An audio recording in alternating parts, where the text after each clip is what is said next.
গন্ধে প্রমাণ হয় না যে আমার মক্কেল শাহবাগের গায়ের গন্ধে সেই ক্যামেরাম্যানটি মারা গেছে। একটা দুইটা না, তিনটা সাক্ষী ও প্রমাণ আছে।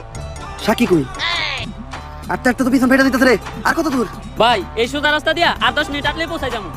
তা দেখলো কই? কানা তুই এনে রাস্তা পাইলি কই? রাস্তা তোর নামই বানাইতে পার। ইওর অনার, ওদের কোনো সাক্ষী বা প্রমাণ নেই। এ থেকেই বোঝা যায় এই শাহবাগীরা কত বড় অপরাধী। ইওর অনার, যে ডাক্তার মৃত ক্যামেরাম্যানটির পোস্টমর্টম করেছে আমি একবার কাট করাই তাকে ডাকতে চাই। ডাক্তার সাহেব, ক্যামেরাম্যানের পোস্টমর্টম তো আপনিই করেছেন।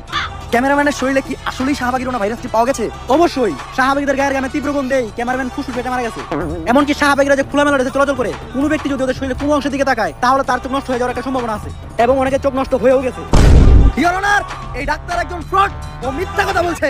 কারণ শাহবাগীদের গায়ের গন্ধ যদি এতটাই মারাত্মক হতো তাহলে আমার মক্কেল শাহবাগীর পাশে এই পুলিশ ভাইটি নাক না ধরে এতক্ষণ দাঁড়িয়ে থাকতে পারতো না। She is no more. এই অফিসার তো আরো 10 মিনিট আগেই মারা গেছে।